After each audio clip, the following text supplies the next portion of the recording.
Next heading लगाएंगे relation between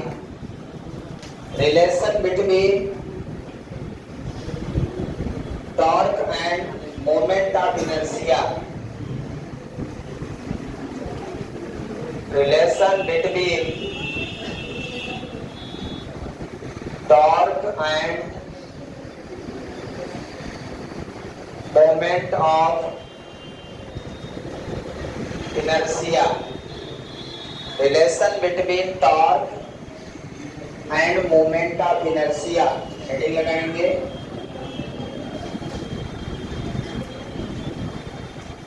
ठीक है, किसमें रिलेशन आपको निकालना है? Torque end moment of inertia I में। टॉर्क और मोमेंट ऑफ इनर्शिया आई में रिलेशन निकालना है। तो टॉर्क इक्वल टू क्या होता है? टॉर्क इक्वल टू क्या होता है? Force into perpendicular distance. मान लीजिए आर है, यहां पे जो रिजिड बॉडी है इसी का रिलेशन निकालते हैं।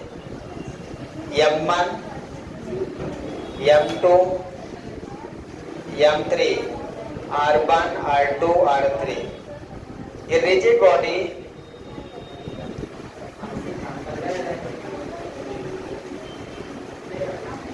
इसी बॉडी का टॉर्क और मोमेंट ऑफ इनर्शिया में रिलेशन निकालते हैं। ठीक है ना? और फार्मूला हमने लिख दिया है, torque equal to force into perpendicular distance. ये होता है। तो सबसे पहले इनका टॉर्क, इनका फोर्स निकालना पड़ेगा। जब कोई चीज रोटेट होता है, घूमता है, तो उसका एक्सेलरेशन भी होता है। पूरा लिख लीजिए अच्छे से, डायग्राम बना लीजिए। कंप्लीटेड।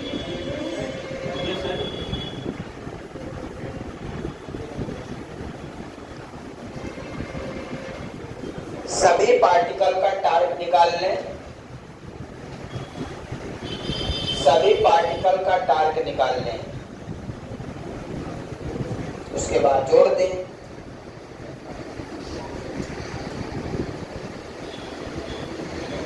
ठीक है? तो टॉर्क निकालने के लिए मुझे क्या चाहिए? फोर्स चाहिए। टॉर्क निकालने के लिए क्या चाहिए? फोर्स। तो फोर्स सबसे पहले पार्टिकल 1 का force, force on particle F1 F equal to M A होता है। आपने क्या पढ़ा है? F equal to M A, F1 A1। और लीनियर एक्सीलरेशन और एंगुलर एक्सीलरेशन में क्या रिलेशन पड़ा है? A equal to R alpha M1 R1 alpha. Alpha क्या है? Angular acceleration. अल्फा क्या है? Angular acceleration. ध्यान दीजिए, यहाँ पे एंगुलर एक्सीलरेशन कांस्टेंट रहेगा रोटेशनल मोशन में। जैसे एंगुलर स्पीड कांस्टेंट रहती है, वैसे ही एंगुलर एक्सीलरेशन भी कांस्टेंट रहेगा। लेकिन लीनियर एक्सीलरेशन अलग अलग रहेगा। Linear acceleration A1 equal to R1 alpha. इसी तरह से F2 निकालेंगे सेकेंड पार्टिकल के लिए। फोर्स उधर लिख देता हूं, फोर्स ऑन पार्टिकल M2। इसका टार्क भी लिख लें क्या? टार्क टाउ1 क्या हो जाएगा इसका? Tau equal to F R. तो फोर्स की जगह पे क्या लिखेंगे? M1 R1 और एक R1 और रहेगा, M1 R1 square alpha. Tau one equal to क्या मिलेगा? F R. एफ की वैल्यू क्या है? M1 R1 अल्फा, और एक आर और मल्टीप्लाई करोगे यहाँ, तो R1 इंटू R1 क्या हो जाएगा? R1 square. अल्फा कांस्टेंट है। इसी तरह F2 निकालोगे तो क्या निकलेगा? F2 R2 sorry a2 value रखो m2 r2 alpha equal to r alpha. तो टाउ 2 कितना हो जाएगा इसका, tau equal to m2 r2 square alpha. सही है। इसी तरह similarly force on particle mn लिख दूं, ठीक है। mn पार्टिकल का Fn equal to mn into an m n r n alpha.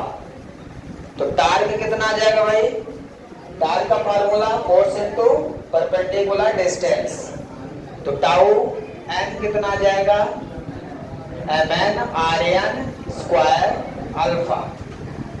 r का एक मल्टीप्लाई कर देना है बस, फोर्स में उसकी रेडियस का मल्टीप्लाई कर दोगे तो टार्क बन जाएगा, फोर्स इनटू परपेंडिकुलर डिस्टेंस। ये पढ़ चुके हैं टार्क, क्लियर है सभी को।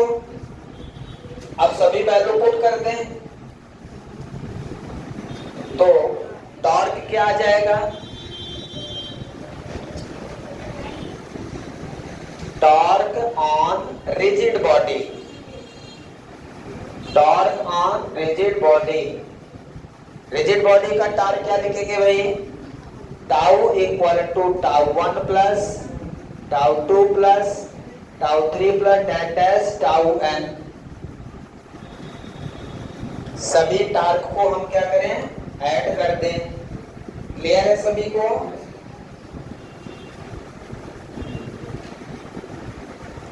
इसके बाद वैल्यू सभी के पुट कर दें।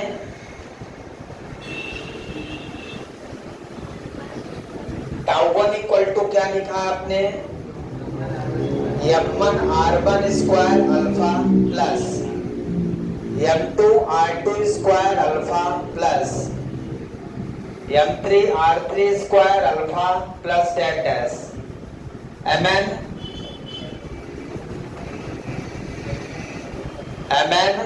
rn square alpha. सही है।